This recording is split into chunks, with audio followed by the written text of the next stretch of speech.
It's actually Erica on the phone.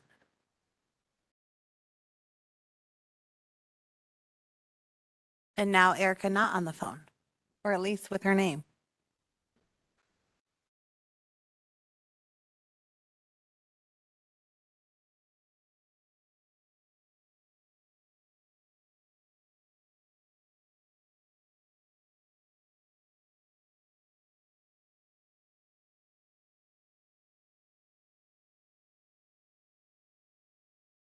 Okay, welcome everybody. We have quorum, definitely.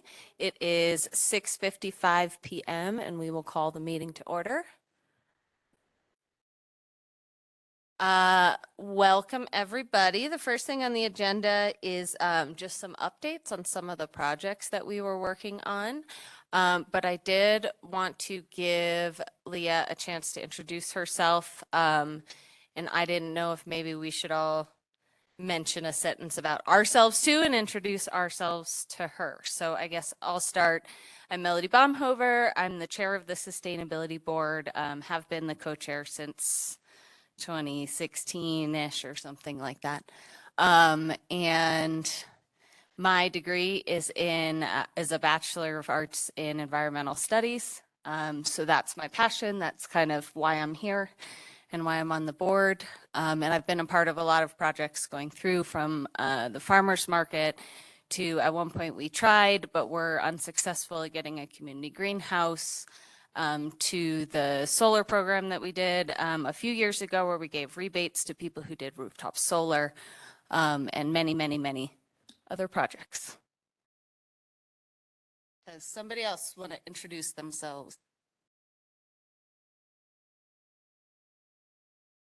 My name is Alan Apt, and I'm just coming off of 5 years on the Board of Trustees. I'm still standing, more or less. And did a lot of things, but one of the things I was particularly happy about is we passed 100% renewable energy goals. And then we secured renewable energy along with SAB's help for all of the town facilities are on solar. And so that's still one of our key goals. And I've been on the SAB previous to being on the BOT, and now I'm back here. My activity of late has been on the Guardians of Nature initiative, which I'll talk about later. Anyway, welcome.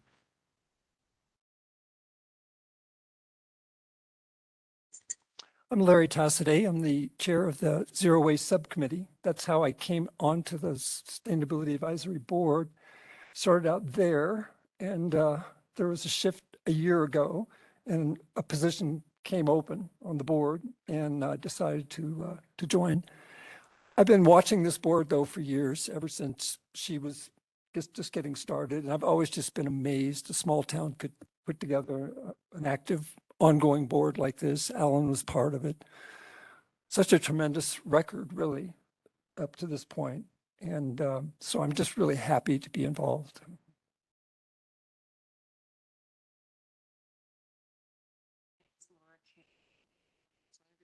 Not a client, but I'm the co-chair of the Sustainability Advisory Board. And I first came to know the Sustainability Advisory Board through their initiative to get people to sign up for a solar garden initiative through Excel that I did sign up for. And I was like, that's really cool that they're doing that. A lot of people signed up for that. It was called Renewable Connect. And that was probably one of the first times I got to know something about the Sustainability Board, and then realizing that the farmers market came out of the Sustainability Board. And I thought, well, I'd like to be involved in that. I have a master's in counseling psychology. I've taught reading for the last few years, and now I'm kind of dipping my toe into being a realtor. So that's what I'm doing. Nice to meet you. And Nicole, do you want to introduce yourself? Sure can. My name is Nicole Sterling. I'm one of the board of trustees. I was recently appointed back in October. And each one of the BOT members is then a liaison to one of the other boards. And so I am the liaison for the sustainability board. And so lived in Ned here since 2018, have kids in the school. And yeah, just excited to get to know you more and hear about you as well, Leah. Great to meet you. All right, so that's all of our SAB members. And then Erica's on the phone, who I believe you've met. Yes. Okay, so go ahead. Yes. Hi, everyone. Can you all hear me? Great. Yeah, my name is Leah Haney. I've lived here in Ned about 5 years, in Colorado about 10. I worked at the National Renewable Energy Laboratory years ago for several years and got a good broad knowledge of renewable energy, buildings efficiency, storage efficiency, et cetera. And then the last several years, I've been a professional recruiter headhunter for clean tech companies, agricultural tech, biotech, et cetera.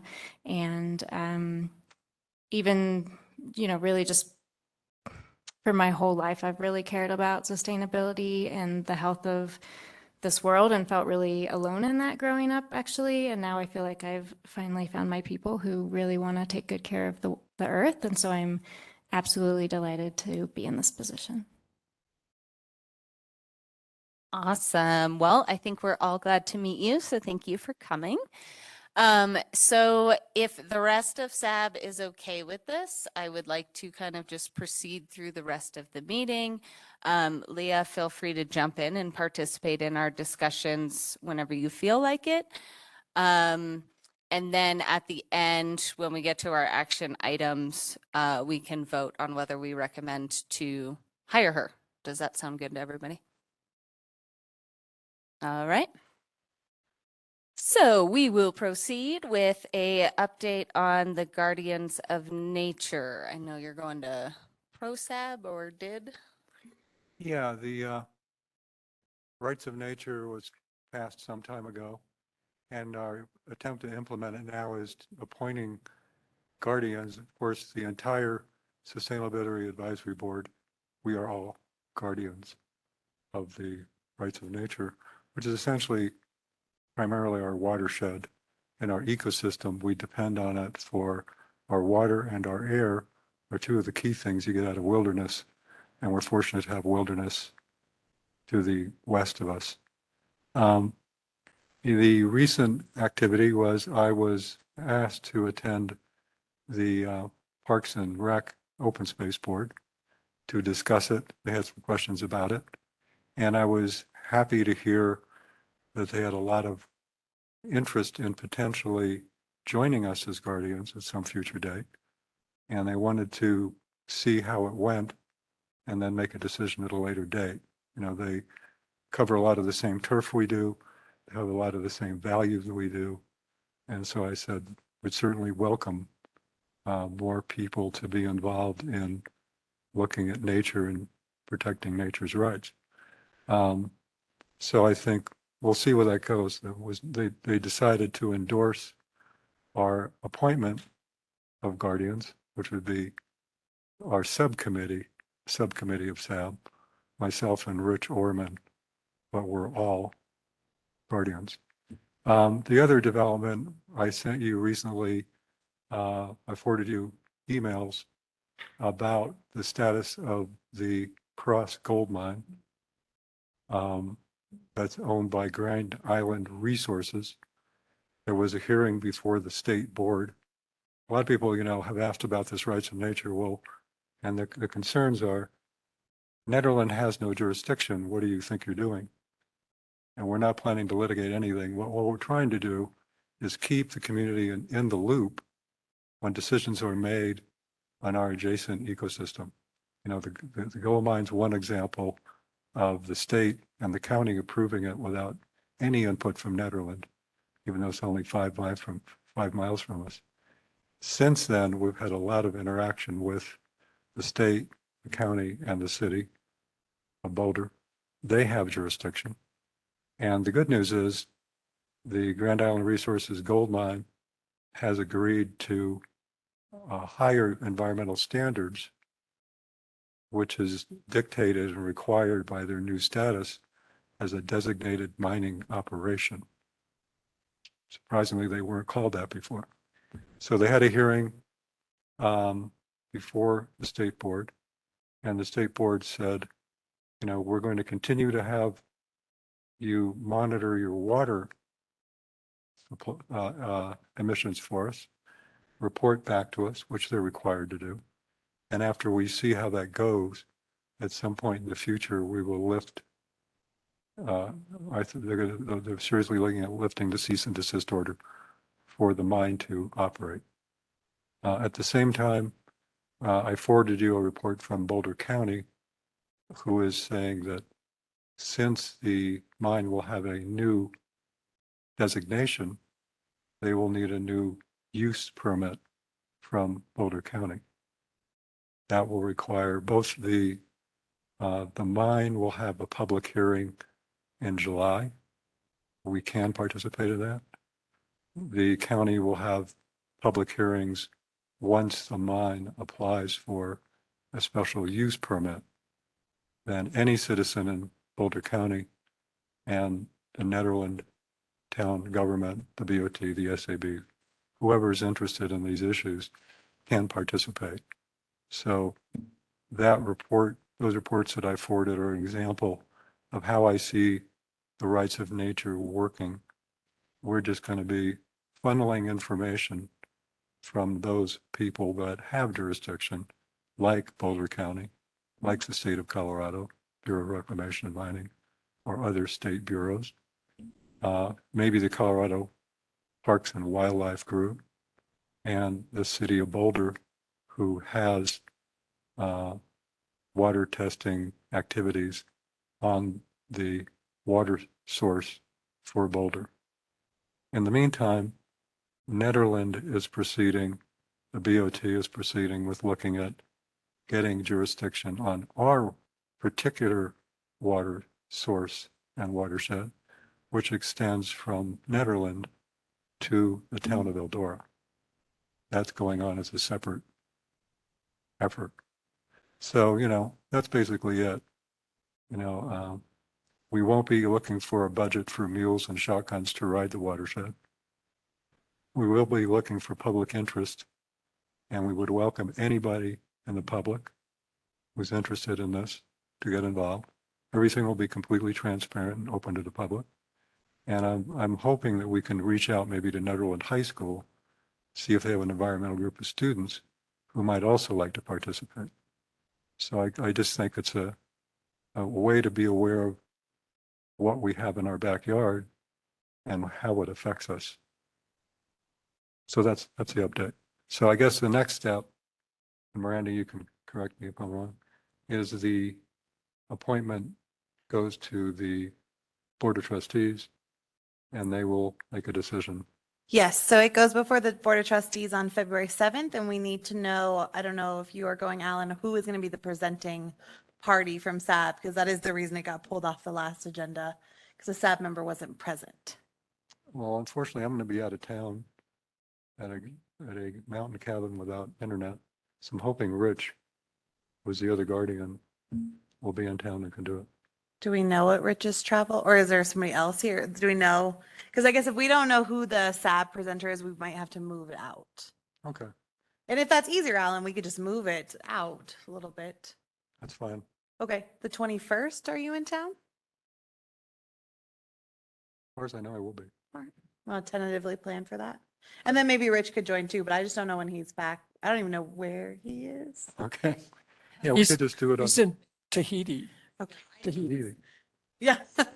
Well, I think we should move the Yeah. meeting to Tahiti. That's fair. I agree. I think it might be easier if you're not in a hurry, let's just move it to the 21st. Yeah, we're going to continue to Cool. guard and that's Get- fine.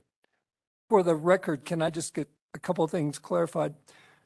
So Alan, you went to the ProSAP meeting and presented, and I have here, they endorsed the resolution. Is that correct? What, They did okay, so, unanimously. okay. And then I have here, BOT will consider So are they considering the resolution? What- Yeah, the resolution that appoints the guardians. Okay, so on now February 21st, First, and you will be there. yes.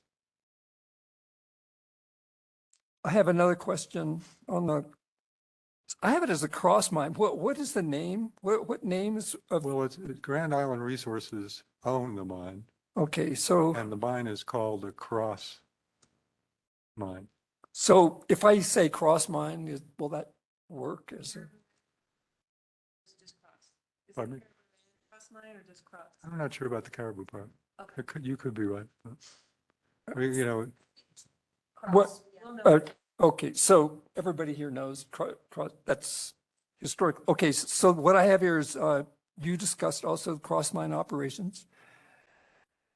And I have here possibly needing new use permit from county in 2023. Is that accurate? That's definite. Yes, They will. that's huge. I don't have that here in the notes, but oh my gosh. And then finally, I have that you wonder about involving Nederland high school students in the I'd like to, yeah. in the watershed guardian. Yeah. Thank you. Invite them if they're interested. Great. Great. This is good news. Thank you.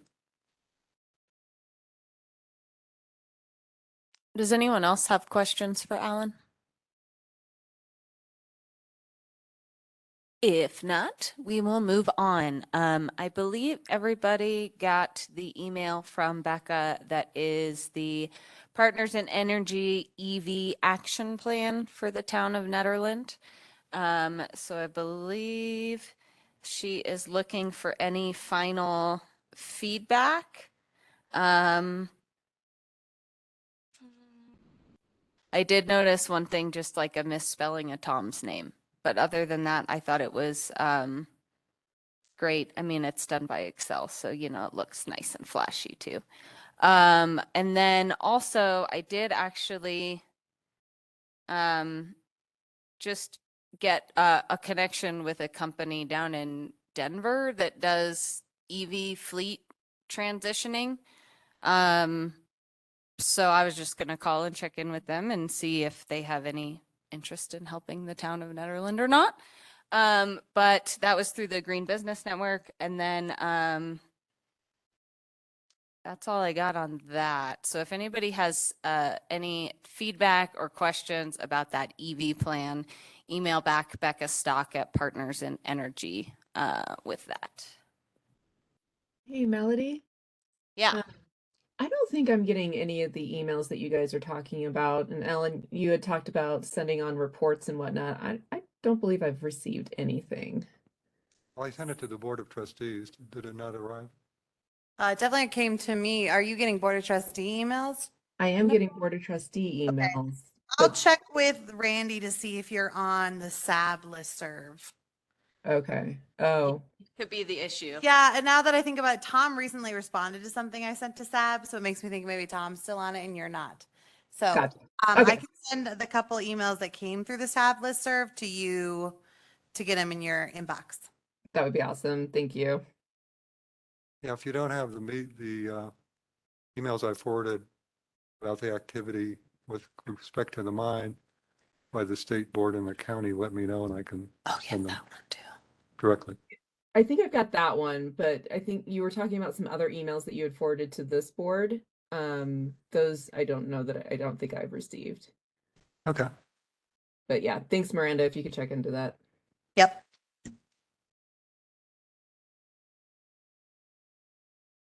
All right. So the next thing I have on here is U.S. solar next steps.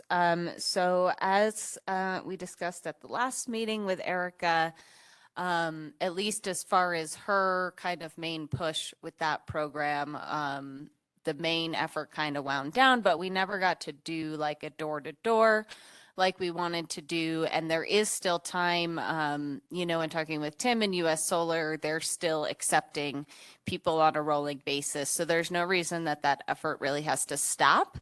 So I would like to have the Energy Subcommittee convene here when Chris is back and maybe gather up some next steps I know at our goals meeting a few weeks ago, we definitely talked about having Nicole maybe give us some marketing advice on how we best reach out with that program. And I think it's something we'll also want our new sustainability coordinator to be involved in as we reach out into the community. So basically, we wanted 300 people to sign up. We got about 30.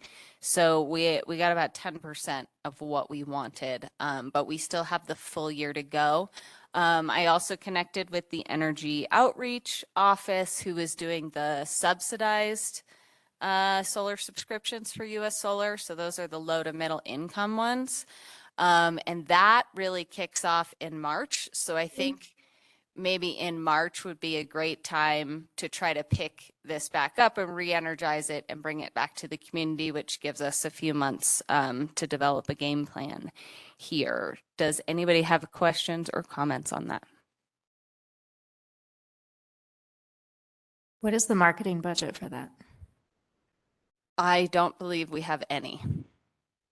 We used some funds from US Solar and some funds from Pi for postcards that were mailed out to everybody and a few other things, some flyers and such, but I don't believe that we have funds left as of now.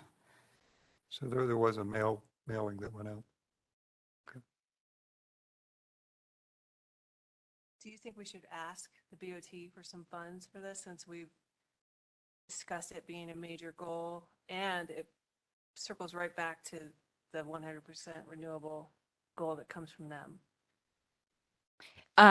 Yeah, I think we need a strategy and a plan, and then if we see those things need funding, it might be worthwhile to ask for $500. Like, we're not going to be asking for Right, so I think a that ton here. the thing about asking for the board is like, they don't have money to just give you. You really need to partner with your department heads. Like, those are the people you're going to go ask for $500 from, because the board of trustees, in order to free up funds, it would be our funds and reserves, and we're going to have to do a whole supplemental budget for that. And that's a lot of work for $500. So I do think and this is, we talked a lot with the sustainability coordinator applicants about like the value of getting in with your department heads. And I think it's essential for that person to work with Nikki and Mark and Andrew, who have the budget, who can free up potentially $500, but tying it into their departments. Because the board, I think, and I don't want to speak for the entire board, but the first question is going to be, where are you going to pull it from? Do they not have their small pool of discretionary funds anymore? No. Okay, I didn't know. Yeah. So it's going to have to come from your departments at this time. And they all have publication budgets, and maybe kind of collaboratively would be willing to support. We can't pull it all from parks, but I'm sure if you talk to parks, utilities, and streets, or even it come to the admin team, we could look at what we have available. So I think something of that level, handle administratively. I think when we ask for the board to maybe free up reserves, we're talking tens of thousands of dollars, a larger scale things. I would just add that if there were a small, very particular request for funds, that would, I think, be a stronger request than just some sort of open-ended ask. But I would urge that we avoid this right now. The BOT is strapped, and I just think we're going to have to rely on our own resources for right now, at least for 23, until we get further guidance. And of course, before we had to move the zero waste funds to the sustainability coordinator match, that was right. And so I think the intention will always be, as we move forward year to year, is to actually create a budget for SAB. It's just, unfortunately, when we had to pivot, that did stretch that a little bit. Our intention is we will likely bring a supplemental budget before the BOT, but our ask in that supplemental will be to consider full-time funding for the sustainability coordinator. If that goes well, then that will free back up the match for you to use. So maybe if this doesn't have urgency behind it, we could wait and see how that plays out a little bit, because that could bring back the $15,000 back on the table for you to use for whatever projects you think are appropriate.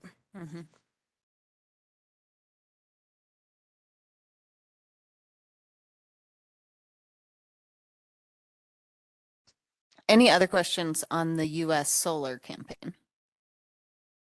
or comments? All right, so moving on, Miranda, I believe, was on the call with me for the County Sun program. Even though it was not that long ago, I'm still forgetting. So we talked with the the guy that's running he doesn't work for the county, right? He worked for Sun. Yeah, Yeah. Tanner. Yeah.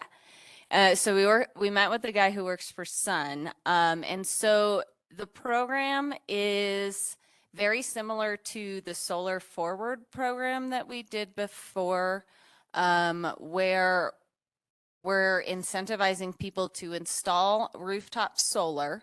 And the more people that get signed up, basically the better deal that everybody's going to get. And this will be a county-wide program, so the entirety of Boulder County. They'll be working with all the different municipalities in the county, as well as the unincorporated areas. And so that's going to give us a really large bulk number for installers to be able to see good discounts. However, none of the contract details are really nailed down yet. So we don't know a whole lot about how much exactly people are going to save, what that's going to look like. He did warn that sometimes the majority of consumers opt to go with, say, USA made solar panels and installers that are just based in the US. And so that might actually cost more and not necessarily come at a savings. So we're still kind of tuned into those meetings and determining if this is going to be a good option for Nederland. He did say he was willing to come to a meeting and present to us, but I didn't feel like now was the right time since we just don't really know anything. And then maybe in a month or so after he has a chance to meet with all the communities and we can kind of reconvene as a group, maybe we'll have better idea of what the details look like. Basically, Erica was saying it would make sense to do this instead of doing another Solar Forward campaign, because that was the original goal, was to try to do another Solar Forward campaign. This is very, very similar. It's just a different organization that's doing it. So does anybody have questions or comments on that, or would like to participate in those meetings instead of me? Does the, Melody, can I add just a few things? Yes, go ahead. Okay, so I met with Tanner from Solar United Neighbors a couple weeks ago, and the big things that I learned was that, it is a cooperative, so they don't actually go to RFP until they have 30 people sign up. And right now for the program, they're capping it at only 100 for the entire Boulder County area. If they go out to RFP and the installer says that they can do more installations, they could increase that to as many as the installer is okay with and comfortable with. So that could be 200, that could be 250. They do not want to do multiple installers, which is what some solarized programs do. They've basically found that multiple installers is just a lot of work and it's hard for them to like manage that. So I just wanted to add that because it is really different in that respect to the Solar Forward program. Thanks, Erica. Yeah. Yeah. And when we talked with them, he was mentioning they were still trying to figure out exactly how many subscriptions they were going to have, and they were trying to figure out a way to get that number higher. And so Melody, these were just residentials. Like this doesn't include businesses or anything. I'm not positive, but I think so. Erica, do you know the answer to that? I don't. The challenge with the solarized model with commercial is that typically they already have an economy of scale because they're doing larger installs. I haven't seen solarized programs that exclude commercial. Usually they just don't target commercial. So that would be my guess, but I don't know for certain. Okay. Okay, thanks.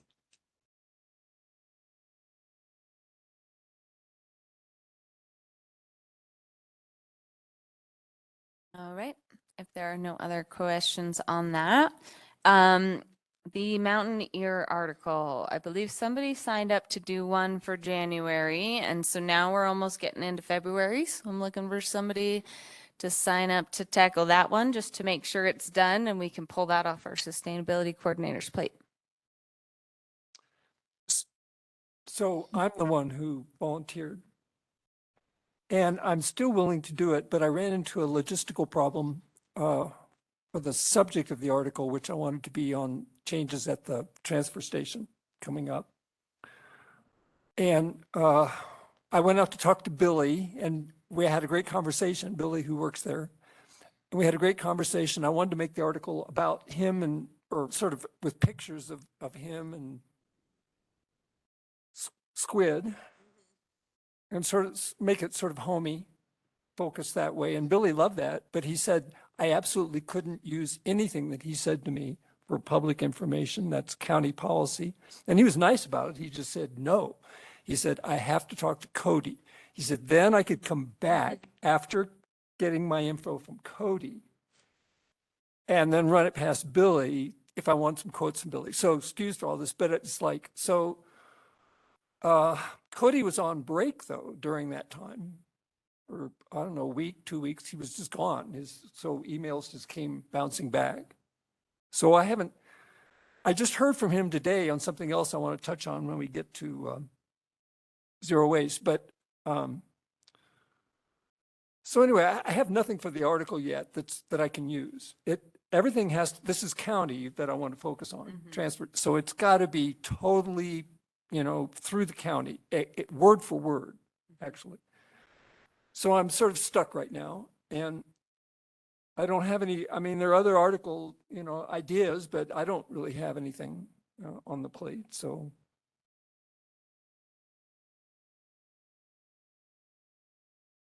I'll just mention, we could let it, we could let January skip if we wanted to. And, pick up the ball in February. I think this is an important feature though. And It is. And we all got an email, I believe, from Nikki, except for Nicole, who's not on the listserv. I sent it to her right now. So she should About have it. the compost rules. So that I think will be a very important article about those updates. Melody, were you going to talk about the compost today? By chance, I did have an interesting exchange with Peter Fiore. So what Yeah, the zero perfect- waste subcommittee update, I assume, was gonna I'd love to chime touch in. on that. So maybe we'll try to get that for February then. Composting as a February article. I'd be happy to commit to February. Perfect. And I'm thinking third week of February. So that would be my deadline, but that Okay. would work. Cool. And then the capstone project update. There is an event tomorrow from 9 a.m. to 1 at some Folsom Field, I think, event center. So I will be going to represent the sustainability board, try to get some capstone students to join us on our electrification project. If anybody wants to join me, feel free to pop on down and say hi. There will be signs and everything all over campus pointing to the event. And if you want directions, email me. And that's all I got on that. So then zero waste subcommittee update is the next thing. So I don't know if you want to say your thing, Miranda. Sure. So Peter Fiore, owner of the Caribou Room, reached out to me today, obviously very concerned about the change in compost. And I'm just going to read what he wrote. He said, "Hi, Miranda, this is a big deal for any and all people trying to be zero waste. It would be great for SAB to do some legwork and bring this to the BOT. The Caribou Room and all town events can't be close to zero waste if this hold stays in effect. A hold on CMA approved projects is a major blow to the zero waste initiative, something clearly spelled out in our award-winning comp plan and Vision 2020. Please pass along that our company is available to help with this fight. We have 10,000 plus followers on socials. Also have the venue available for this for free for any initiative to help this. We are going from zero waste to making a ton of trash every weekend." So just wanted to put that out there that he's very interested in collaborating with SAB or Zero Waste Subcommittee, however you would like to use his support.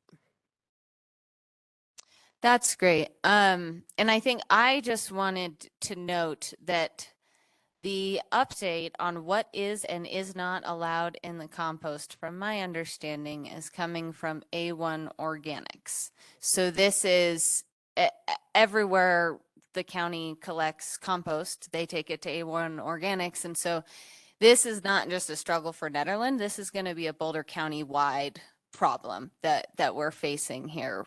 But I could be mistaken, so please correct me if I'm wrong, Erica, but that's the way I understood it. It's coming from the actual composting facility. So I would like to connect with Boulder County.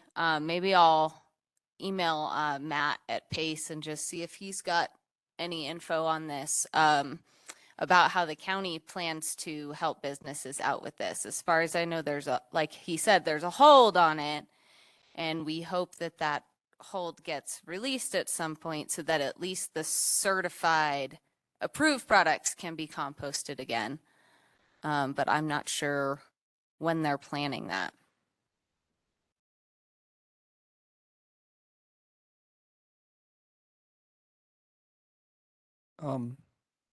Erica, if you have thoughts, hello, Erica, by the way, if you're still with us, or is she? She fell off, sorry. Oh, okay, yeah. I was thrilled she even could pop in. So Cody would be the one, and I can send you his email if you want it, Melody. I mean, okay, because he's the one, and he sent out an email today discussing this. You're right, it is A1 Organics, and we've been hearing about rumors about this for months. That they were unhappy. We heard from the county that what they were sending to A1 Organics was passing muster. This was a while back. That made us happy. And then Billy mentioned it in our conversation, just like, you know, beneath the surface, yeah, there's troubles. And so I'm really happy to hear from Peter Fiore. So this is the kind of thing we need. We need kind of like business and citizen energy to help us figure this out. And I looked at the guidelines rather carefully. And so right now, and I was trying to think, well, what will they eventually accept? And what I'm mostly concerned about from farmers market experience, and Melody, you will get this big time, is single use containers. And so we have a big problem looming at this level, and just experiencing at the level of farmers market dealing this summer with what was sometimes fairly casual efforts by people to try and do the right thing, and often failing. And so now things have gotten even harder, and it's kind of hard to see how I don't see any forward policy right now that's going to get us through the single-use container dilemma. So I do like to see these problems as opportunities for big solutions and being brave and forthright. And so, but this is very bad news, and we just need to accept this. The one thing, though, I would mention, though, is that the county is independent, as we know, as we've shared here, the county is independently planning its own composting facility, and the plans are moving forward. And, you know, it's one thing I wanted to ask Cody about was like, well, how's it going with the composting? Because if we have our own composting facility there, then maybe the rules change for what could be accepted. We don't know that yet, but it's quite possible.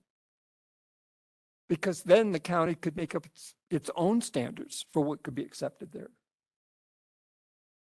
Maybe there'd be trial and error to find out what will work on their own impeller device. It's easy to imagine the whole thing taking a year. Let's just say we got it installed sometime earlier this year and it got up and running. It might be by the end of the year before we could even have a sense of from the county. So it's their program, you know, they want our help, but they're the one running the show. That we could hear from the county what's acceptable. So we could theoretically have a new set of guidelines about composting.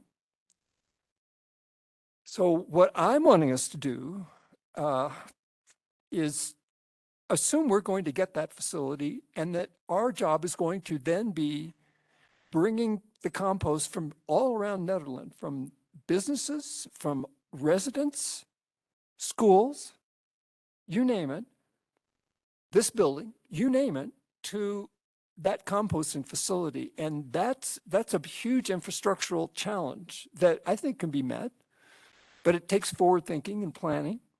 I could see grant writing happening that might make this happen. Because it's easy, you can start plugging in metrics and numbers into a grant on what we could achieve. So I'm really kind of down and out about these new guidelines. It's going to make our job at Zero Waste much harder. I mean, that's just obvious. However, given the new changes that are coming, I'm sort of feeling good about the longer term. And I'll just stop right there. If there's any questions, fine. But I just want to again say, people like Peter Fiore stepping forward this way, that's a big deal. I'm thrilled to hear that. I just want to make sure I understand correctly. The new guidelines are basically taking out the compostable, plasticky, what would have been compostable, but isn't very industrially able to be compostable.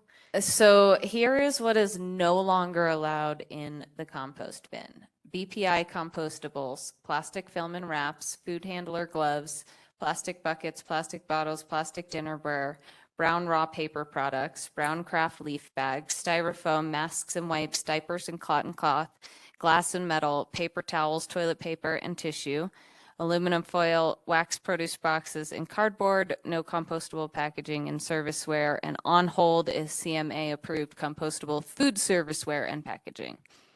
So cardboard, brown paper bags, and also the compostable bags that you put everything in to then take it to the compost bin. So it essentially makes anything that's not your at-home compost uncompostable now. Whereas before, all that stuff, cardboard from pizza boxes, we were all taking to the compost. And would the new proposed machine be able to handle all of that too, or would it be similar rules, or we don't know yet? I don't think we know because the county is in charge of picking that machine. So once the county picks whatever that machine is, then they will also then come up with the rules for what isn't allowed in that machine. Cody did have some huge numbers of capacity, overall capacity, but he couldn't get into details at this level. And my guess is they don't know. And if they're getting negative feedback from A1 Organics, because evidently things aren't breaking down, it's just not processing. Yeah, well, as I'm looking at this list, they're saying, don't give us browns. So it sounds like they have way too much brown, not enough of the green, not enough of the wet, and they can't do any more of the brown. And I get that. I mean, if you think about how much waste we produce as a society and all that compostable food serviceware, that's a whole ton of brown compared to what kind of green we can mix with that to get it to go. But I wonder if that's why getting our wastewater treatment facility moved to where we can mix that stuff in, if that will help with the problem of having too much of the browns. You know what I mean?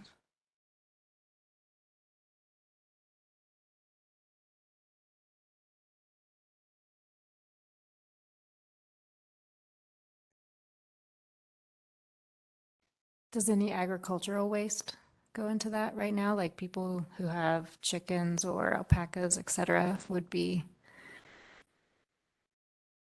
a green that would balance that out potentially.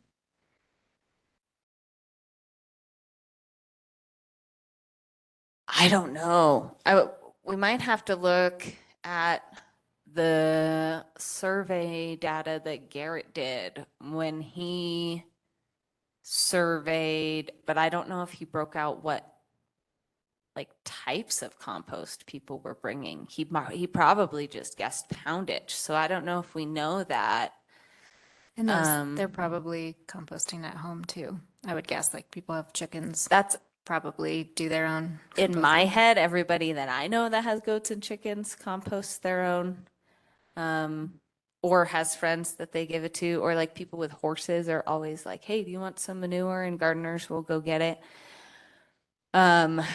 So right now the compost at the transfer station is going to A1 Organics, and that's coming from all over the county. So there's tons of everything that's going, and I'm just assuming that they're dealing with a problem of they don't have enough of the greens to actually break down the compostable food and drinkware.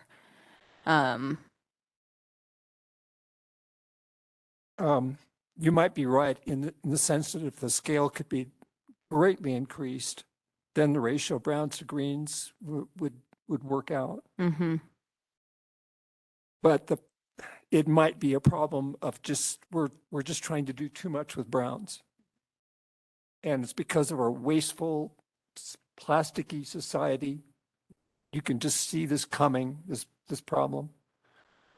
And it could be the numbers won't crunch, so that if you tried to take the present flow of browns that are supposedly compostable and had to expand the greens capacity that would work for the browns, we wouldn't be able to do the infrastructural transportation issues. We'd be talking about the Denver's composting or something. The numbers just wouldn't work. And this is what kind of scares me. I got an email from one of our zero waste members today when she heard about this, and she was freaking out. She was freaking out. And she said, you know, we need to just get rid of all of this stuff and reform our society. And yeah, and the woman who wrote this is not a radical person at all. She wrote this. So, but there's no plan. There's no way to do this. For example, we can't go to BOT and ask for something. I just don't see, I brought this up last summer around farmers market issues when we were having problems there. And I started talking about, in a nice way, about, we need to ban all I was just talking about the so-called non-compostable single use, not even the compostable ones. Mm-hmm. I wanted those banned. Mm-hmm. And the feedback I got was, businesses have a tough time in Nederland, especially the consumer-facing businesses. Mm-hmm. And let's be careful about what we're wanting. And I really heard that. I accept that totally. So I don't know. I don't see any solutions on this at this level right now. Going forward, and I don't see what could be easy. It seems to me, in terms, we have Netter Days coming up in March. That'll be a festival where people are going to be coming. We're going to be faced with these issues. Zero waste will be asked to provide volunteers and monitors and et cetera. Mm-hmm. And it seems, just right now, we're going to have a meeting next week to talk about this. But it's like, well, seems to me we're going to be diverting everything to landfill. And that will be the new monitoring policy. I mean, I don't see, we have to be responsible. The number one goal, I got this loud and strong from EcoCycle when we did our field trip there last summer, was don't contaminate the waste stream that you send us. Do not contaminate it. So if it's compostable, make it compostable. If it's recyclable, make it recyclable. And if you're not sure, make it landfill. Do not contaminate our waste stream. Mm-hmm. Loud and strong. So that is our number one goal, it seems to me. And we're going to have to be serious about it. I know this wouldn't solve the whole composting problem, but there was a company that started several years ago. It was before the pandemic. I think it was called Vessel. And hopefully it's still around, but they were individual cups and containers that would replace single use. It's basically a circular use, right? So like businesses would loan these out to people, or maybe there's a small fee for using those, and then they come back and they sanitize those and they just get recycled. It's like aluminum. Mm-hmm. And I don't know if that would be able to be used like townwide, but maybe if all the restaurants like had their own reusable that they could use, but then again, that's using water and energy and things like that. But I just wanted to throw that out as like, there are companies that are doing that are replacing those single use with reusable, and I don't know. Yeah, thoughts on it was something that I think the Zero Waste Committee had talked about as far as for events. So special events, maybe having a trailer that has a bunch of that kind of dishware that all the other vendors use. But it seemed like it was going to be a high cost for a lot of the types of organizations that put on events here in Nederland. And so we didn't really pursue it. And at the time we were like, let's just try to move people towards compostable products. And now we're here. Sure. Yeah, that makes sense. I wonder Mhm. what the cost of all those throwaways are in a year, right? When compared to that. I don't. Absolutely. Well, and I think as a sustainability board, we maybe should at least come up with some sort of public messaging where we're all on the same page about this, because I know I am getting questions about it, and I'm sure other people are getting questions about it. And from Peter's email, from Nikki's email, you can tell people are really frustrated. I mean, I'm frustrated too. Like, this is all the stuff that is in my shed ready to go to the compost bin. I can't take to the composter anymore. So all that's going to go in the landfill. And I'm just shocked, really, that the county doesn't have a strategy of how to handle this, because this is going to be a widespread issue. But I would like us to have some sort of message where we're all on the same page that we can communicate to the public that's like, yes, we know you're frustrated about this. We know this sucks. We're working on it, and give them some avenue to direct their energy or frustration or angst, so they don't feel like we're just not listening.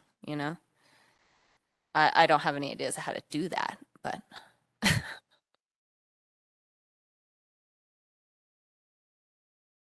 It seems to me one of the biggest opportunities for composting is restaurant waste. That still hasn't been solved. Maybe when the county has their facility. Mhm. And, that's to me a huge missed opportunity. But, the single-use container thing is a nightmare, because we're a tourist town.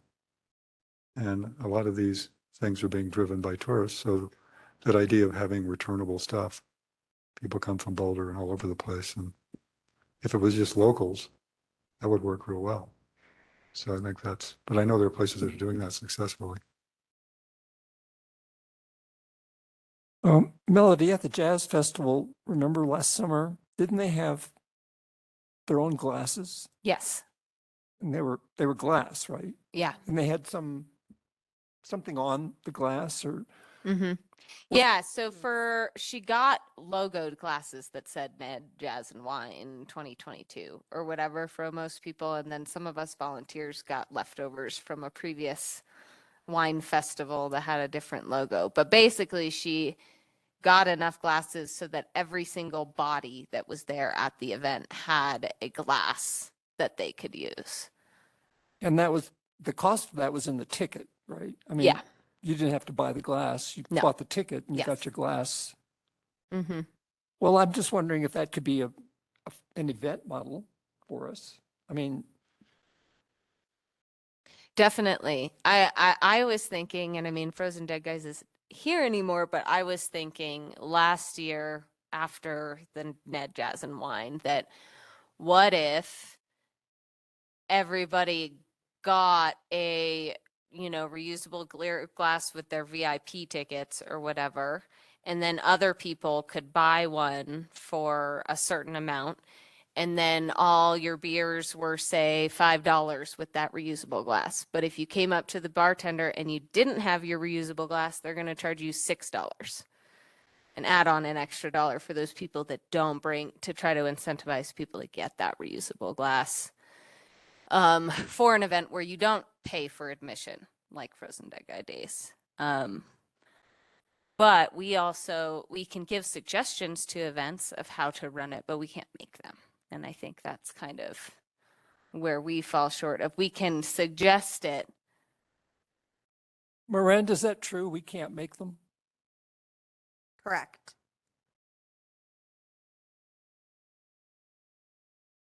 Can we make them do anything? Not unless it's codified. I mean, right now they have the zero waste regulations as an event that they have to abide by.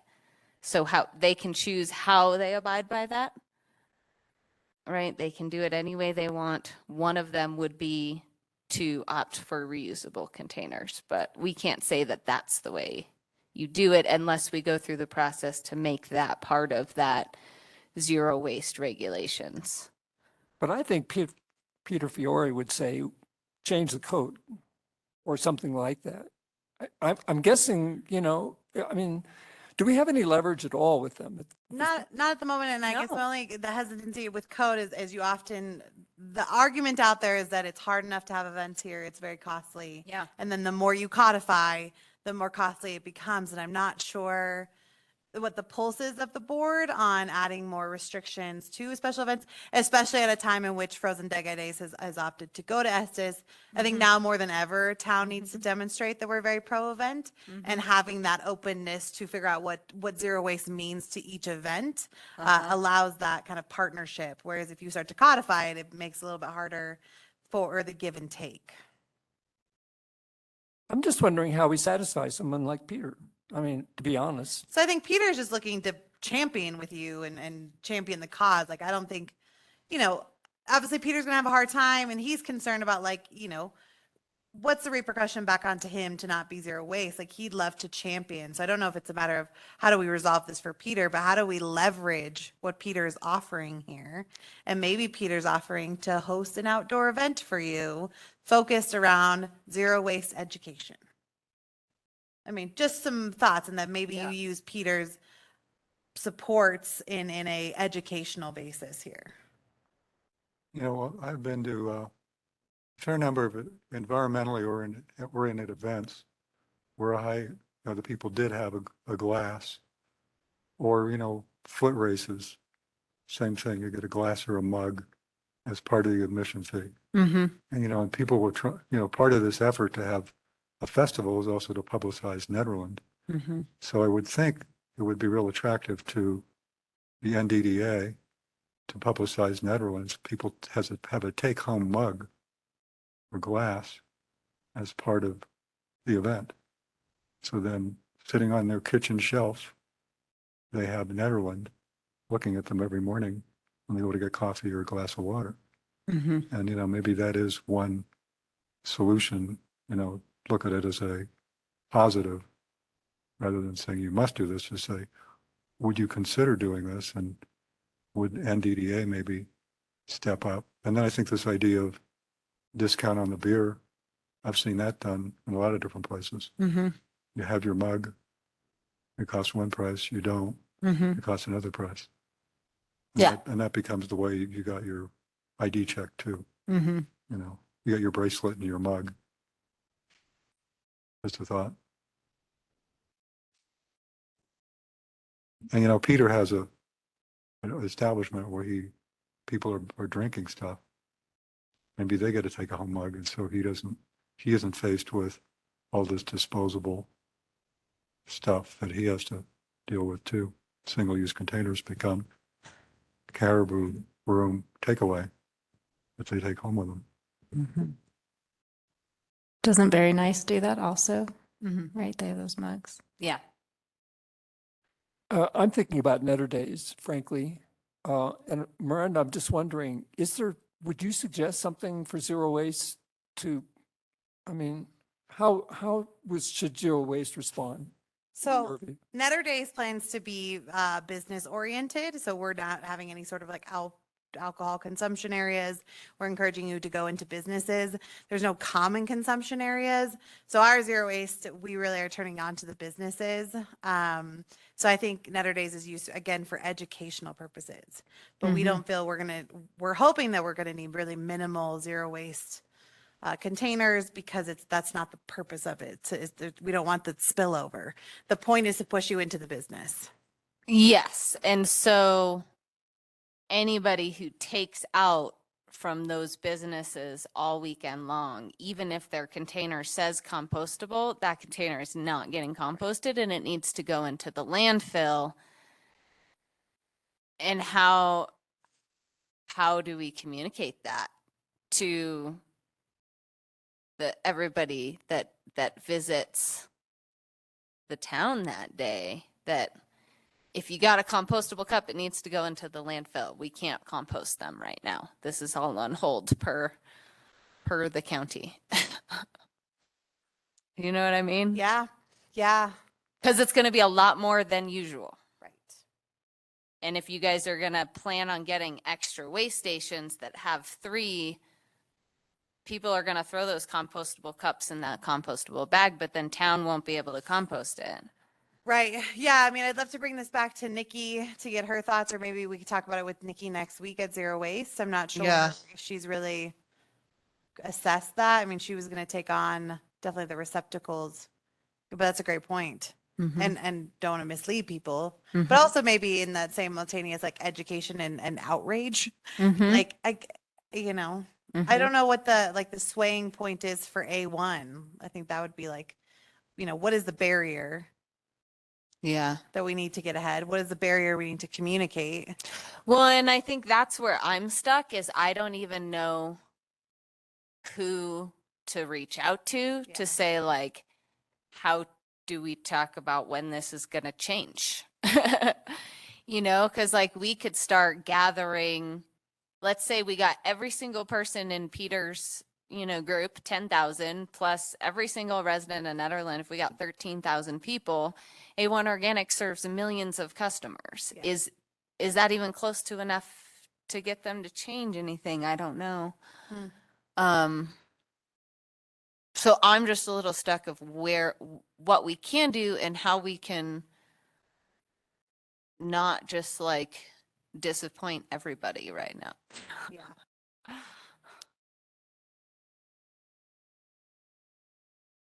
Do we know if Cody? I mean, I would think that Cody would have the closest lead of anybody, or someone from his world have a better idea. You Yeah. did talk to Cody or not yet, Larry? Well, no, I had that email to him and I didn't hear back. And then Okay. he sent today an email to all of us about these changes. I don't know if I But- got that. Yeah, there's a lot of funky email stuff going on. I can't figure it out. Sometimes I'm get them and then so it's a little I'm hoping things are okay email wise. But Cody he's a really good guy and he cares about this. And so what I'm really hoping to do is give him the first hour of our zero waste subcommittee meeting next and just tell him, could you come at the beginning, stay for an hour and then just leave because he's a busy guy. And in an hour's time, we'll get everything that we need to know from him that he knows. He's very forthcoming. We have a really strong partner in Boulder County. We are very lucky going forward. And this is one thing that kind of excites me about everything zero waste oriented. So you're right, it's Cody. I think I'm trying to make life easier on him, and so not trying to make him repeat everything 4 times to everybody. It's like what a drag that is, 4 different emails, the same information. Oh my God. So, what I would urge is that I will reach out to him to make sure, or ask him to come to next Wednesday's meeting, zero waste meeting. I think he will. And so then after that, we'll know a lot. And, but I'm assuming bad news going forward for a while, and that there's not going to be any changes and there's not going to be anything we can do. There's not going to be any appeals. Is there at least somebody, like, if we started collecting letters from town residents and from people who are upset about this, is there a place we could send them to? I guess would be one question I have for Cody. Is like, maybe it's not going to do anything, but it at least gets that angst out to be able to collect them and put them somewhere. Well, that's a great idea. What I'm thinking though is that suppose that we just start focusing on the new composter facility is going to be at the transfer station. I mean, ideally, if that worked out well, we can bypass A1 organics. We won't need to even think about them anymore. I mean, ideally, that's a possibility. And then the gates kind of open, oh, wonderful gates to compost. Yeah, I just don't want to bank on that in-vessel composter being able to do cardboard, compostable packaging, all that harder to compost stuff. You know, promise people that's going to happen and then all of a sudden they can't. If we're not composting all these things, do we have more space? We should have less volume. Then maybe we could get more green from restaurants. Like maybe we could get some kind of different balance to be able to fill it up Mm-hmm. and sort of get the right balance. And I think that maybe there's some capacity Mm-hmm. composting all these other things Mm-hmm. that we could ask the county that. Mm-hmm. What a great Yeah. point. Thank you, Laura. Because you can see how if we were working with the county closely, there at the transfer station on their own impeller unit, Mm-hmm. we could be getting constant feedback on what's working and what's not working. Yeah. Maybe we'd start out with a very green oriented mix to begin with. And then at some point we'd start introducing browns, Mm-hmm. or not we, they, but you know, we could be working with them on this. And then over time we could discover what the proper ratio could be. And maybe it could be a higher brown ratio, Mm-hmm. you know, and it could be the length of processing time. If you want a longer process time in the impeller, maybe you could put in more browns. And if you want it shorter. So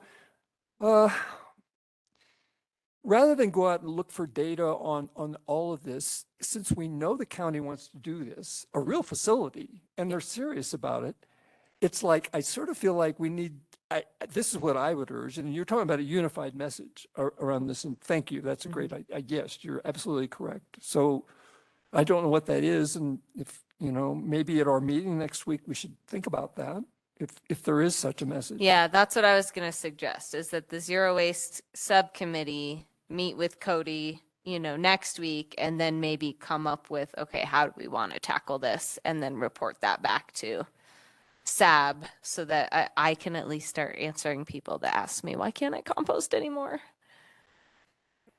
Direct letters towards supporting the new vessel up at the transfer station. Is that what you're thinking? Another great idea. Absolutely. Yes. I mean, well, I guess I want to ask. It's kind of a done deal. I mean, I don't know if it needs support necessarily. Answer to the questions. Yeah. Here's what we're trying to do. This is happening.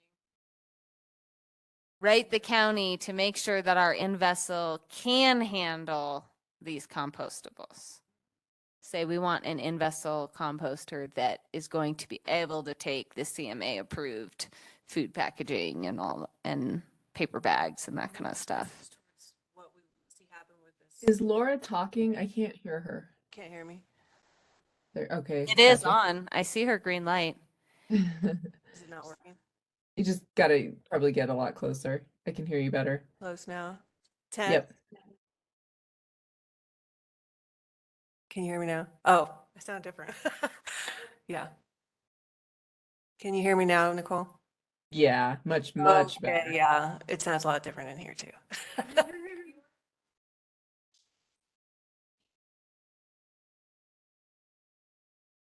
So do you need me to repeat what I said before? Yeah, maybe just that last line. I was picking up on what other people were saying and responding to you, but yeah, whatever you were just about to say. We were just talking about kind of directing the frustration about the current situation towards trying to refine, ask people to kind of ask for what we need with the upcoming vessel that they're going to have up at the transfer station that's coming. Kind of think through what we need, and if people are wanting to speak with a united voice about what their frustrations are with the current situation, to try to make their voices heard regarding the way that the vessel that we're going to have at the transfer station is implemented so that it meets the needs that we're kind of missing now. Does that make sense? Will the new vessel provide compost back to residents, or is it just waste diversion? Oh, it is. Okay, great. So yeah, basically they'll be able to compost it there and then sell that compost to us here to use in our gardens instead of right now. They take that compost trailer and they drive it down the mountain and then bring an empty one back up. So we'll avoid that whole cycle. Awesome.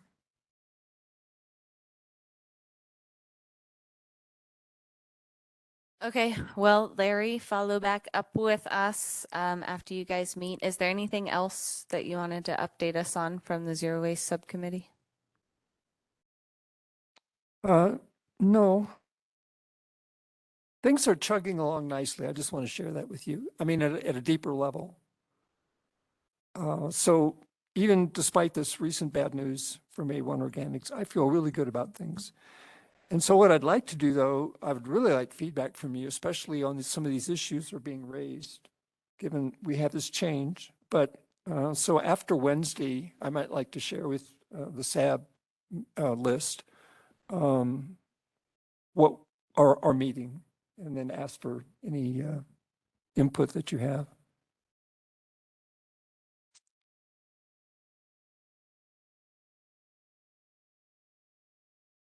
Okay, and then the last discussion item on the agenda is our goals.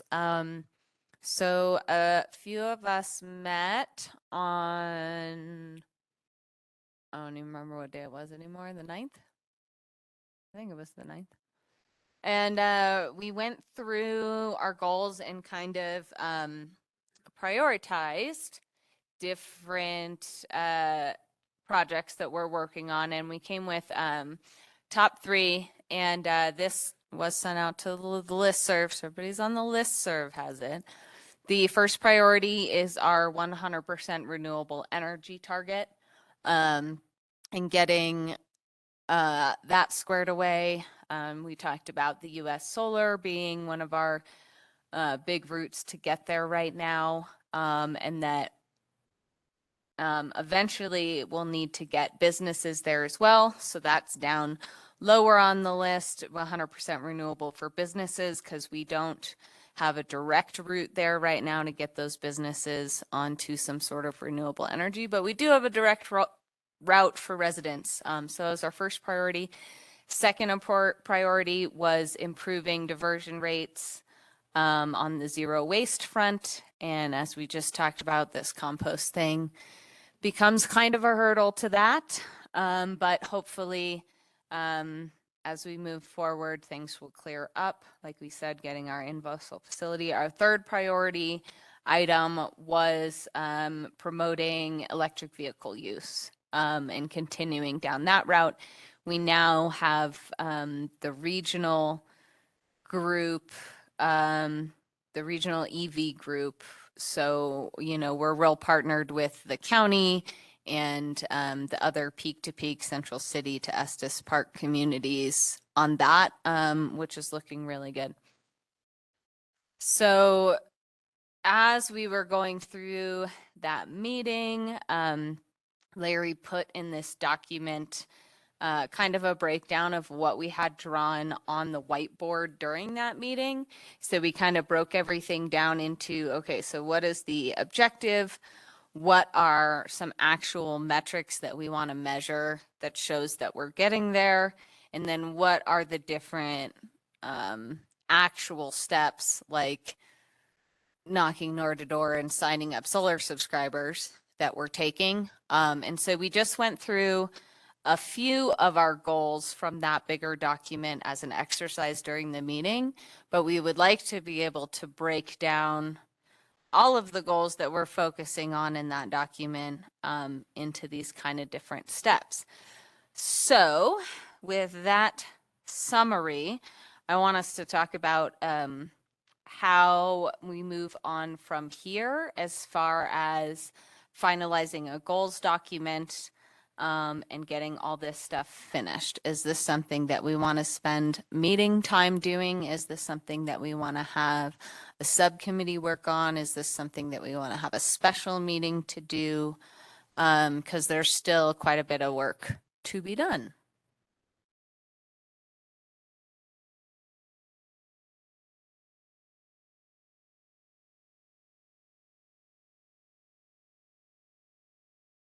I was pretty impressed with the work that you did, and I'm pretty happy with where we are. I'm wondering what additional work you see as being necessary. Well, so basically everything's incomplete in that document. A lot of them don't have metrics, so we need to establish metrics for a lot of things. Some of them might mention who we're collaborating with, but they don't mention the actual strategies and projects we're using to get there. So like zero waste education says, hold at least one event and educate the public about that. But there's a lot of other stuff that, you know, the zero waste crew is doing too. And so just kind of dialing in those details. I think we have all the broad stuff done, all the big titles dealt with. But we're still missing a lot of those metrics and some of the details. Does that answer? I would suggest that once we have our sustainability coordinator on board, that she could work with subcommittees, and then subcommittees could work independently and bring things back to the board as things are worked on, rather than setting aside separate time from the goals. Make the implementation activities feed into fleshing that out, so that subcommittees don't have additional work. They're just kind of doing what we need to do to implement this, and then incorporating it in to the goals, whether it be metrics or anything else.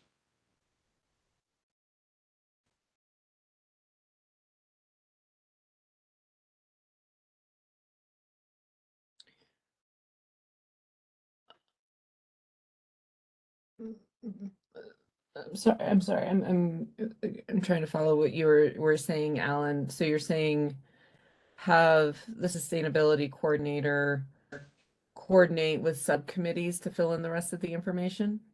Yes. And then then the subcommittees have a lot to do. And as the subcommittees are doing things, what they accomplish feeds into the goals. And then, metrics are a lot of work. They take a lot of thought, and they take some expertise. So I think that's not something we can do immediately. It might take some research. But I'd like to see us move ahead on implementing, working on our goals. And then that becomes the basis of clarifying, fleshing out the goals. And then I think we'll come up with ideas on metrics as we go along. And, I do think in some of these topics, there are metrics out there, or at least methodology for metrics that exist from people doing similar kind of work. So I don't think we have to reinvent the wheel, so to speak. That could take a tremendous amount of time. So I'd say let's move ahead with the goals that are defined, and then work on them at the subcommittee level as we're trying to implement things.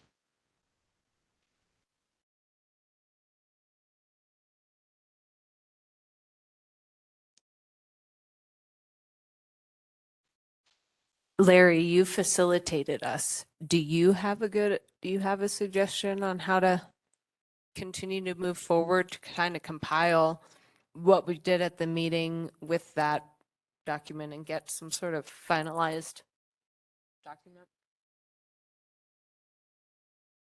Well, what we did actually was a dashboard, and that's the document that I prepared. And so the dashboard was intentionally confining things into little points that are easily understandable.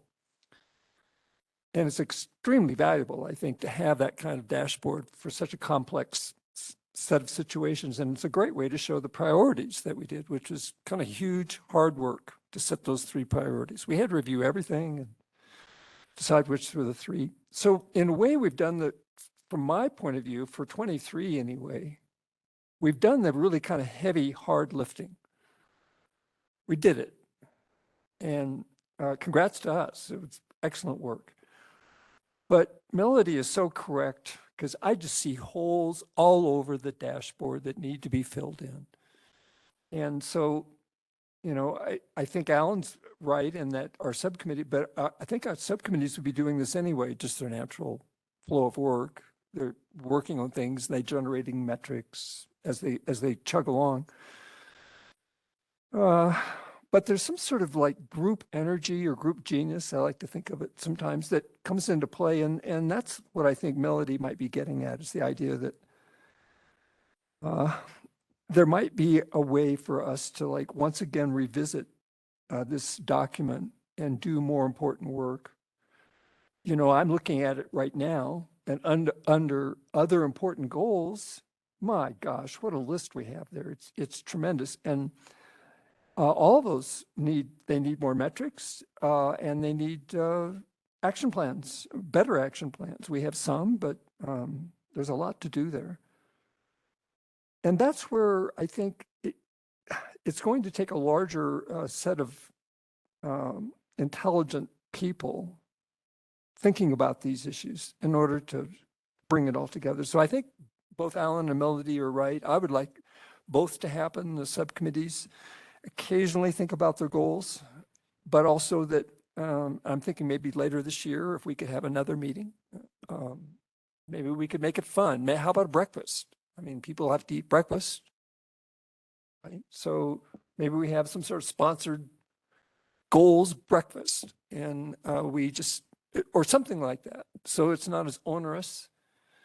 And I'm really good at whiteboard stuff. And believe me, if we wanted to do a breakfast meeting at a restaurant here in town, I will bring a whiteboard and we could be eating and thinking at the same time. And I've done this. I have done exactly what I'm talking about. And it's fun and we get a lot of work done. So I'll stop there. But I just want to congratulate us on even having done this. And I want to thank Nicole. She was the one, or Melody and Nicole, Melody first for sort of pushing us on goals, pushing.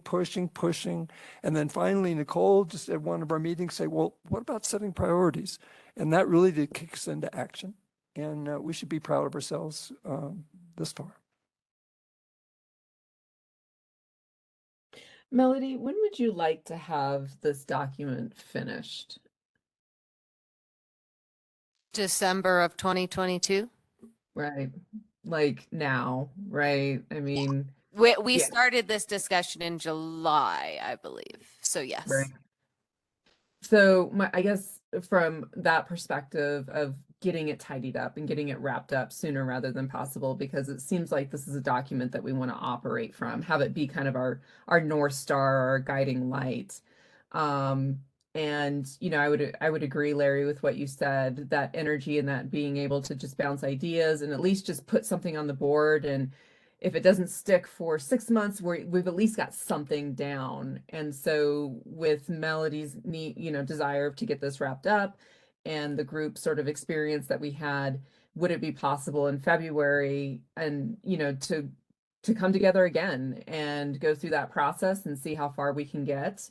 And maybe, if after that meeting we decide, okay, now we've really kind of split this up, but I would be advocating for another group meeting with objectives of what we want to accomplish, what we want to get through, and getting this wrapped up as sooner rather than later. Well, I love that. I would second that. And we would have our new sustainability coordinator on board at that time. Wow. My fear of it going to committees and subcommittees is the time factor. And if we can come together and expedite that just a little bit more quickly, I think that, and at least just getting something down.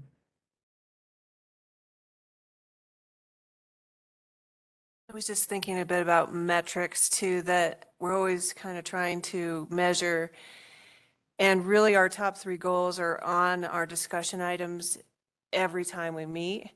Mm. And our minutes contain our progress on those items or our discussions, what's worked, what hasn't. If we were to reorganize that information or start recording it, not just in the minutes, but really the same information from the minutes by the goals, Mhm. so that when you look at EV, you can say, here's what's happened over the past 4 years on EV. And then, you could do it retroactively, but you could also just start putting those things in silos so that you can say, okay, here's just a way to measure what we've done, organized by what our priorities are. Yeah, it could even be as simple as a chart that's updated. If we're trying to hit 300, we're at 30, seeing that increase over the amount of months that we have. And it's always the same chart or something, or table or something in our minutes or whatnot. Laura, if I'm tracking what you're saying. Just a through line on the goals, because we're always looking at this, but the way we're recording the information for minutes is for a different need. But we could take the same information Mm. and put it together as it relates to our goals. No. I think it's brilliant, and I'm happy to do that. It also seems to me that a lot of these would go together. I know you were talking about separating them, but do the subcommittees cross over in that way? I mean, like local food production and zero waste would go together in a lot of ways, right? And then the energy kind of mixed together. So how does that overlap with subcommittees, or would they have to stay separate in terms of measuring those goals? I think here is where the overlap occurs, right at this group. And then those are the more focused routes that this group is taking on those specific areas. So it's kind of the opposite way, if that makes sense. But yeah, we could definitely do better at that. And that's one reason that we have the sustainability coordinator position also, is to help us kind of fill those gaps so that things aren't so siloed. But I think, to your point, that was somebody else's computer, sorry, that there's bigger efforts that we take on the SAB board and then specialized efforts that the subcommittee might take.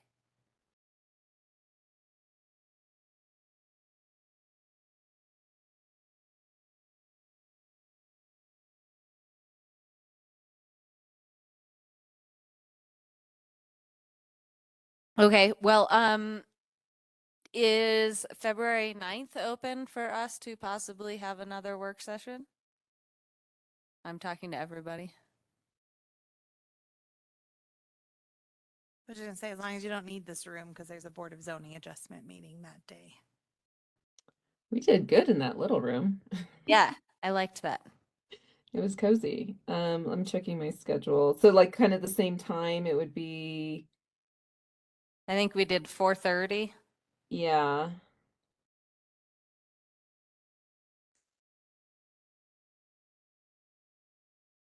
Yeah, I could do 4:30 on that day. Yes, me too. I can do it also. Would that be an hour? Or Yeah. less? Yes, I could do that. Probably plan an hour and a half, just in case, right? Yeah, we did go over. We went an hour and a Yeah, half. it was fun. It was But good if you work. need to leave after an hour, that's fine. Yeah. Let's say 90-minute first cap. Absolutely. Maybe the hard work in the first hour. Great. There you Okay, so go. we'll plan on another work session at February 9th at 4:30 p.m. in the conference room on the first floor of the community center. Cool. Yeah, let's get it done. Let's get it done for you. So we've Thank got you. that blueprint. Yeah.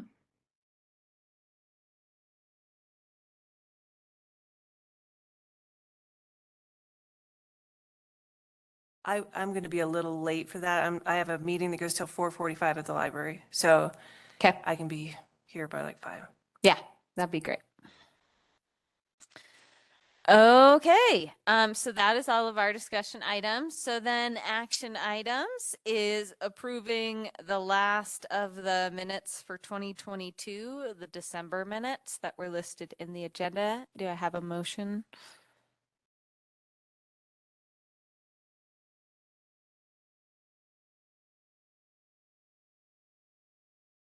I move approval. And I will second that motion. So I will call a vote. I'll start with Nicole. Yes. We are approving the December minutes. Okay. Yep. Sorry, I'm having trouble with my mute button. Yes, I approve. Yes. Thank you. Alan, Yes. I am a yes. Larry, Yes, Laura, Yes. and minutes are approved. And so then our second action item is the sustainability coordinator candidate. Do any board members have anything that they would like to discuss or put forward a motion? I did just wonder if maybe Larry would like to recap our experience with Leah as our candidate as the hiring committee. so we had a wonderful experience interviewing our candidates. It was just inspiring to me to see such great people coming forward to apply for this position. Our interview committee had myself and Miranda and 2 zero waste subcommittee members, Cinda and Annette. We meticulously went through 28 on applications we had, which were all cover letters and resumes, and very professional, a lot from around the country. Just seeing those resumes come in tells you something about where the sustainability movement is going. In a job market like this, to get those kind of people coming forward. So we chose 4 of them for live interviews, which we held here in this building. And all 4 candidates were stellar, but one of them from the very beginning stood out, and that is the young woman we have with us tonight, Leah. And to me, the idea that Leah was not only such a stellar candidate, but also a local is incredible. And it tells you something about Nederland, that we could attract people of this quality to live here and to work here. That's a big deal. So we're doing something right. I'll stop there, but I would like to welcome Leah aboard.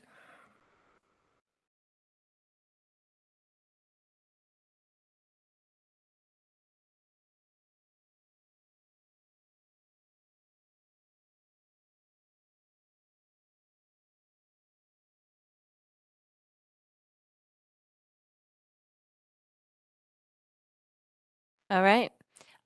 So as I believe all of you are aware, we initially had 2 final candidates that were going to come tonight, but the other one withdrew his resume. So we have Leah in front of us. I know that Erica and myself and Cinda and a few others got to speak with her briefly before she applied. So it's great to have her here and have followed through. And I think we're looking for a motion to what even To appoint Leah to the sustainability coordinator contracted position. okay, there you go. Well, I'd be happy to make that motion. Second. All right, and we will call the roll. Nicole, Yes. Alan, Yes. I am a yes. Larry, Yes. Laura, Yes. congratulations, Leah, and welcome. Thank you so much. All right. So I just really quick, Leah, Yeah. next step is you and I then handle the contract. So I'll send you the contract that we've been using to date. We can then just negotiate, discuss it. Our hope would be that we can execute it effective 2/1. So quick turnaround. So I'll be sure to send that to you tonight.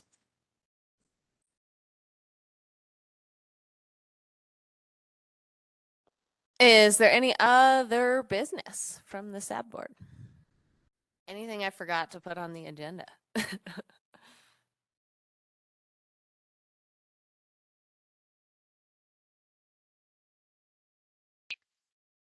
Melody, I just wanted to mention, you all may have talked about this earlier, but was it mentioned about the Charge Ahead EV charger that the Nederland Presbyterian Community Church received?